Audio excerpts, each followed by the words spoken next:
بسم الله الرحمن الرحيم. الحمد لله رب العالمين. اللهم صل على سيدنا محمد وعلى آله وصحبه وسلم. I ask Allah Ta'ala to grant all of us the sincere intention and the proper comprehension. Allahumma ameen.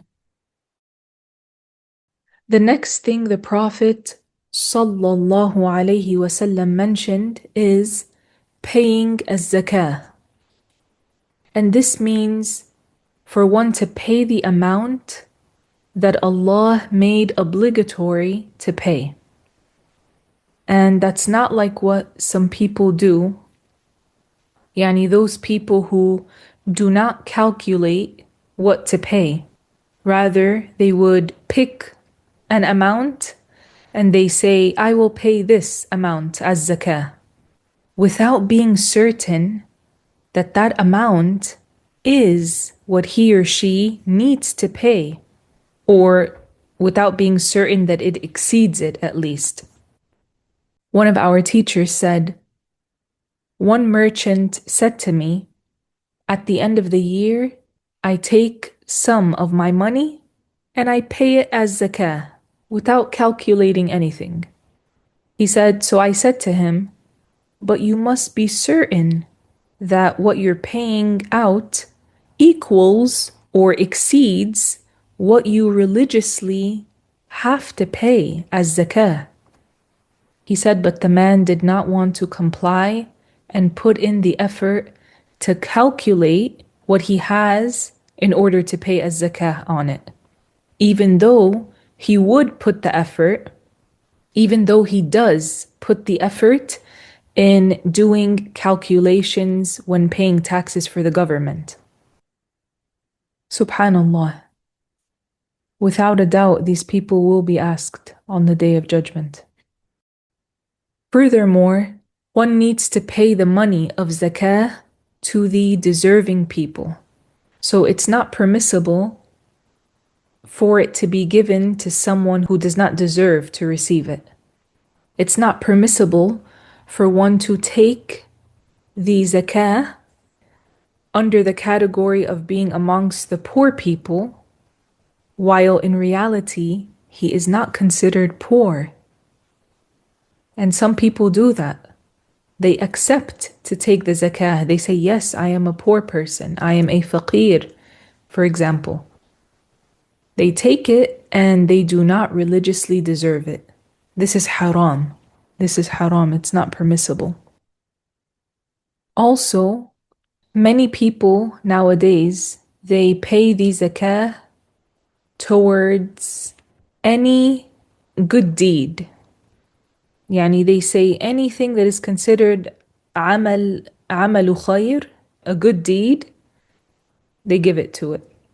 Like, for example, paying it to be spent on the student of knowledge, whether they are rich or poor, or to pay it to build a school, or to pay their zakah to build or to buy a land in order to turn it into a cemetery, or to build a masjid.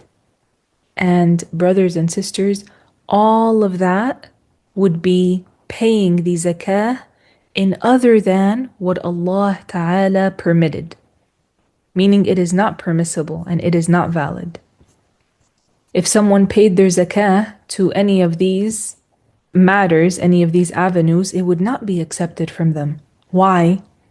Because the zakah is only paid to 8 categories of people. Only 8, as Allah the Exalted mentioned in the Qur'an. And so it is not permissible to pay it to other than these 8 categories.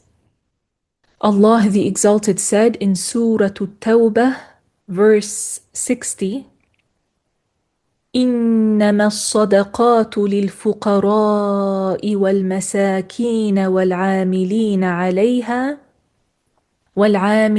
عليها والمؤلفة قلوبهم وفي الرقاب وفي الرقاب والغارمين وفي سبيل الله وابن السبيل فريضة من الله والله عليم حكيم.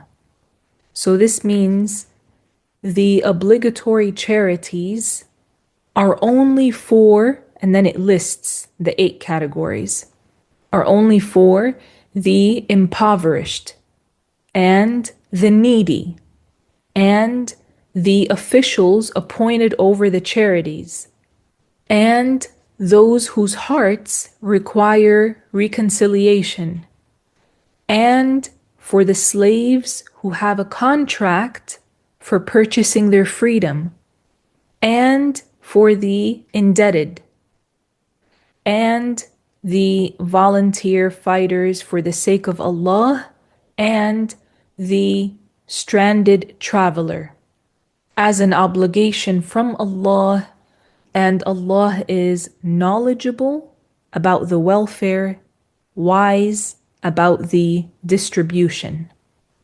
So the fuqara are the impoverished that we mentioned now when explaining the ayah. And al-masakin are the needy. And these are 2 types of people amongst the 8. These are 2 types of poor people at different levels of poverty. Then you have al-amiluna alayha, and they are those whom the caliph appoints to collect the zakah from the people and to give it to those who deserve it. So they are the appointed officials. And there is al-mu'allafatu qulubuhum, and they are those whose hearts require reconciliation.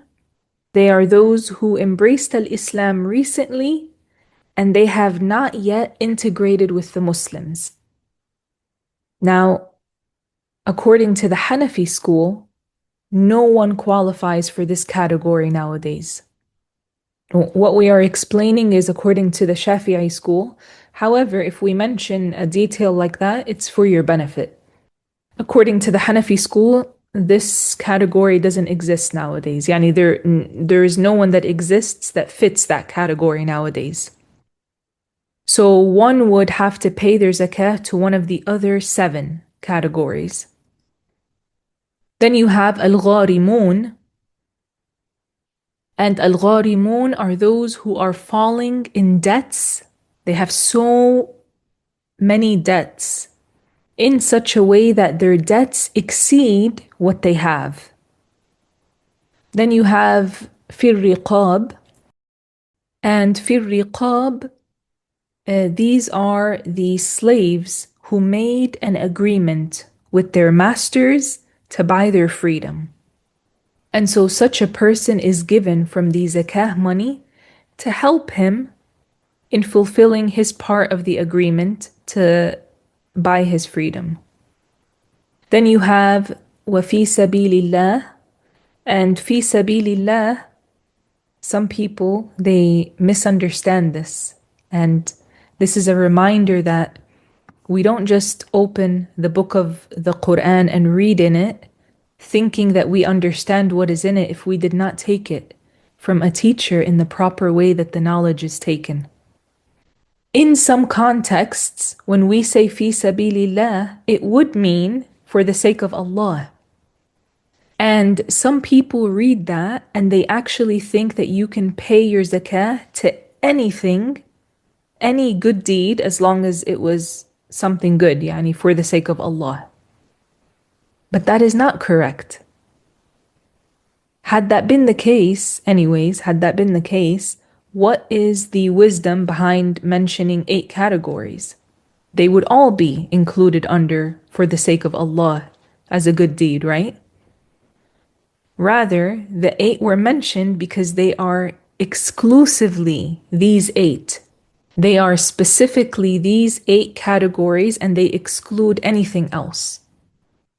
So, fi sabilillah, what does that mean in the ayah? It means the fighters who volunteered to fight fi sabilillah for the sake of Allah, and they are not given a share of al-fay'. And al-fay' it's a type of money that is gathered in a certain way, and it is not the spoils of war. So these people who are not given a share of al-fayt and they volunteer to fight for the sake of Allah, Allah the Exalted revealed that they are permitted to take from the zakah. Then there is Abna'us Sabil. Abna'us Sabil are the travelers who do not have enough to continue traveling to reach their destination. So if a person was stranded, like a stranded traveler, for example, a Muslim was stranded somewhere, that Muslim, if let's say they didn't have enough money to get back to their destination, to get back to their house, for example, and they lived somewhere very far away, let's say, they couldn't like walk there. If they didn't have enough money to get back, they are permitted to take from the zakah money. And they take only what they need to reach their destination. So whoever pays his or her zakah to other than these 8 categories, then their zakah is not valid. And such a person will come on the day of judgment, and they will have his or her zakah still due upon them. Subhanallah. And there's a matter here to bring to our attention. At times, a person authorizes another person to pay the zakah on his behalf. Such an authorization needs to be done in the way that is permissible in the religion. So if I want to pay the zakah, me, let's say for example, and I went to a Sheikh Irfan, for example, then I say to him, I would say to him, I authorize you to pay this amount of zakah on my behalf. Or I would say a statement which is similar to that one. Like to say, for example, pay out the zakah on my behalf and I will pay you back. Or a statement similar to that. Now, if I go to him and I give him the money for my zakah without saying anything to him and without writing anything to him with an intention of authorization, then this is not authorizing him. Even if he understands that I am giving him this money so that he would pay it as zakah on my behalf. Still, the person must authorize that person. And then the person authorized would say, I accept. Or he would take the money, for example, or he does what I asked him to do. So there must be an utterance to authorize one, or what takes the place of an utterance, like a written note with the proper intention. Now this is the hadith, this is the madhab of Al-Imam Al-Shafi'i. May Allah raise his rank and benefit us by him. And also it is the madhab of Al-Imam Abu Hanifa. And this is what we implement here in the UK. Now, another thing. Sometimes a person says, I authorize the jam'iyyah. I authorize the association. But what does he mean when he says the jam'iyyah or the association? Allahu A'lam, Allah knows best what that person means. Did he authorize the president of the association? Or did he authorize each of its members? Or did he authorize some of its members? Who did he authorize? It's not known. And this is not how the authorization happens. Another matter, at times a person wants to pay his zakah, and so he pays it to his poor son, or he pays it to his poor daughter, and they are pubescent. And the baligh faqir, the poor pubescent Muslim, deserves a zakah, even if it was his own daughter or his own son, according to Al-Imam Al-Shafi'i. However, according to the Shafi'i school, one is not permitted to pay the monetary currency as zakah. Yani Al-Imam Al-Shafi'i, he does not permit paying monetary currency as zakah. So whoever wanted to pay paper currency as zakah, then he needs to pay it according to Al-Imam Abu Hanifa. And so he would need to find out what Al-Imam Abu Hanifa, may Allah raise his rank and benefit us by him, said about paying the zakah. Yani in the different cases. And according to Al-Imam Abu Hanifa, it's not permissible to pay the zakah to one's offspring. It is not permissible. And so if one pays the zakah in paper currency to his pubescent daughter, this is not permissible.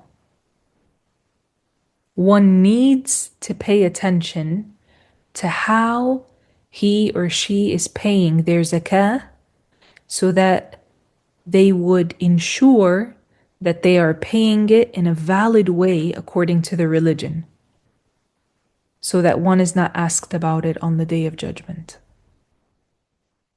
Because we will be asked about all of our wealth, all of our money, our possessions, where it came from, and on what it was paid, or where it went, and so on. Okay. Then the Prophet sallallahu alayhi wasallam said, وَحَجِّ الْبَيْتِ, which means, and to perform al-hajj. And this means to perform it while fulfilling its integrals and its conditions. And so one would perform a Tawaf around the Kaaba while having his or her left shoulder towards the Kaaba, and not while directing one's chest to the Kaaba. No. And so even if one was pushed, if he happened to be pushed away while making Tawaf, and when this happened, his chest was pushed towards the direction of the Kaaba, and he took a few steps without his left shoulder being towards the Kaaba, then now he needs to go back and retake those steps again with his left shoulder facing the Kaaba. So there's a proper way to perform the Tawaf, circumambulating the Kaaba. And if that person was not able to do that, because sometimes it's very crowded, and so it may not be easy for one to retrace those steps, yani go back and trace those steps again. So if he can't do that, then he would continue circling around the Kaaba until he gets to that same spot again, and he starts from there. And so that circling until he got to that spot again would not count. It would not count. Also, when throwing the pebbles, one needs to make sure that the pebbles are falling in the place which is specified for them. يعني in their designated place, and not on top of the heads of the people, and not on top of the hands of the people. And another thing which is very important, subhanallah, if one performed a sa'i, then his sa'i needs to be done in the place that was specified by the Messenger of Allah sallallahu alayhi wasallam. That is because all of the mujtahid scholars said that performing the sa'i in other than its place renders the sa'i invalid, as is happening to most of the people, unfortunately, that are performing Hajj nowadays. Their sa'i is not valid. Subhanallah. It's a big test for this ummah, subhanallah. And people who are not acquiring the knowledge in the proper way and taking their knowledge from trustworthy people, this is what happens. They end up having invalid worships. And may Allah protect us. Some people, they end up going against things in the creed and things in the religion. So these people that are performing sa'i like that, they're not performing it in the place specified by the Prophet ﷺ, their sa'i is invalid. That is, their sa'i between as-Safa and al-Marwa, when they go back and forth, it wouldn't be valid because the previous king, Abdullah, he designated a new path. He made a new mas'a. He made a new mas'a for people to perform a sa'i in, to go from as-Safa to al-Marwa. And he made it outside of the boundaries of a sa'i that were set by the Messenger of Allah sallallahu alayhi wasallam. This is specifically for going from as-Safa to al-Marwa. As for coming back from al-Marwa to as-Safa, it is still within the original designated place. So whoever does a sa'i according to how they have it set nowadays, then their sa'i would not be valid. Rather, he has to perform it on the original path, going from as-Safa to al-Marwa and returning from al-Marwa to as-Safa on that same original path. Now, another thing is, right under the ground of the original path, they dug another path. And this lower path, the scholar said it is within the designated original place of a sa'i. So whoever performed it on that lower path, right under the original path, then their sa'i would be valid. Likewise, if one performed the sa'i on the upper level that is built above the original one, then this is also valid.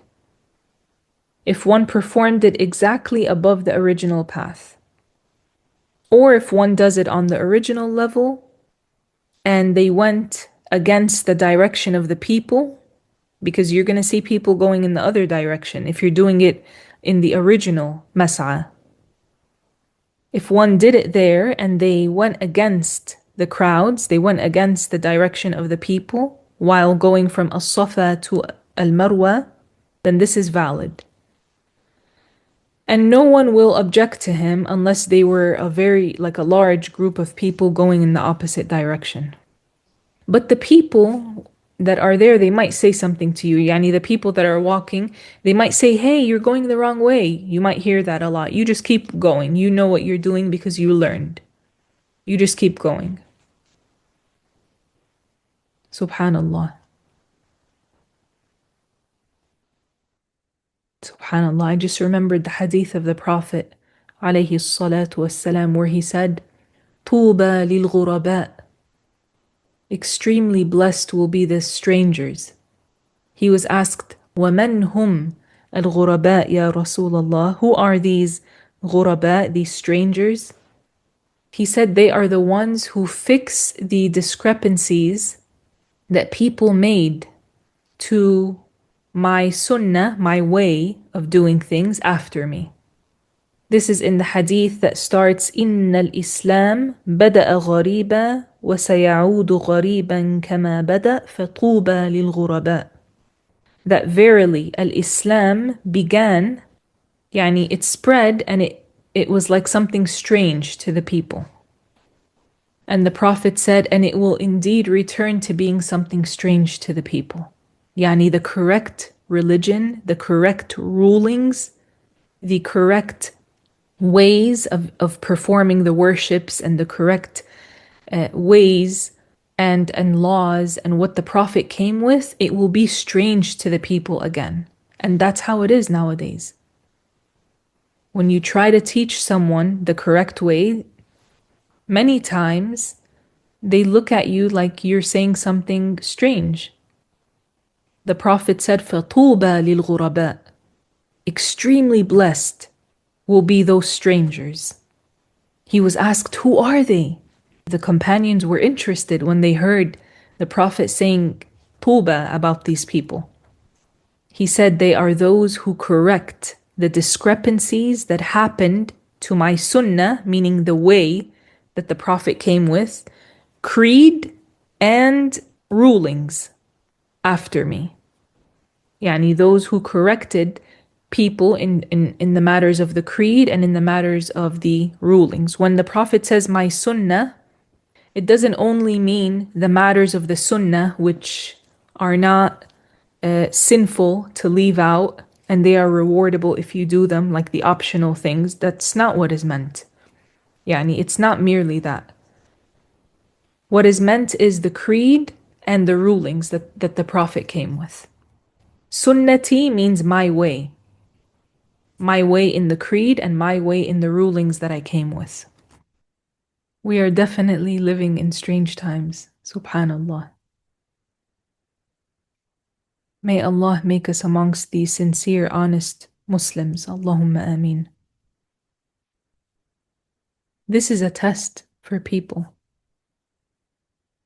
I remember I advised someone not to do their sa'i the way that they have it nowadays. And subhanallah, I thought that person was accepting. Then when they got there and they saw how almost everyone was doing it wrong, they wanted to do it with them. They said, you're telling me all of these people are doing it wrong? I said, yes, they are. The truth is not by how many people are doing something. The truth is the truth. It's what came in the religion. Even if only 1 or 2 people are doing it, it's the truth. It's not going to change, even if most of the people go against it. Al-Islam is the truth. Most of the people on earth are not even Muslim. Subhanallah. And they went and they did the sa'i in the wrong place. So in summary, the person must perform al-Hajj in the way that the Prophet sallallahu alaihi wasallam ordered us to perform it. Likewise for al-Umrah, they would perform it correctly.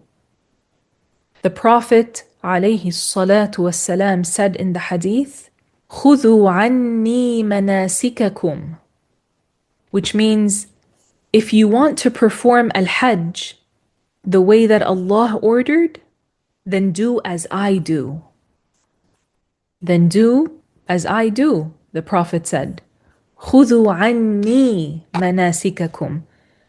Take what I do as your way of doing things. He didn't say, do as Zayd does or do as Amr does, who are people amongst the ignorant. No. The Prophet said, do as I do. Alayhi salatu wassalam. And so the one who cares about his deeds being accepted in the hereafter, they need to acquire the knowledge in the proper way. And they need to do as the Prophet did and as the Prophet ordered, alayhi salatu wassalam. Otherwise, the hereafter is, it's ahead of all of us, right? It's coming, we're approaching it. Every second that passes, we are closer. We are closer to our death, And so, mashallah, one way or another, we are going to face what is coming. May Allah forgive us and have mercy upon us and increase us in knowledge. And may Allah detach our hearts from the dunya. Wallahu a'lam. We'll stop here, insha'Allah ta'ala. And I will leave you with a benefit. Al-Ghawth Al-Sayyid Abdul Qadir Al-Jaylani, may Allah raise his rank and benefit us by him greatly. And he is amongst the highly ranked Muslims. And he is one of the descendants of the Prophet. He is one of the awliya and one of the descendants of Prophet Muhammad alayhi salatu wassalam. He said, beware of loving or hating anyone except after looking at their deeds in the light of the Qur'an and the Sunnah. This is so that you don't love based on worldly desire, and you don't hate based on worldly desire. And know that you are not permitted to shun any Muslim based on ill thinking and baseless accusation. سبحانك اللهم وبحمدك أشهد أن لا إله إلا أنت أستغفرك وأتوب إليك.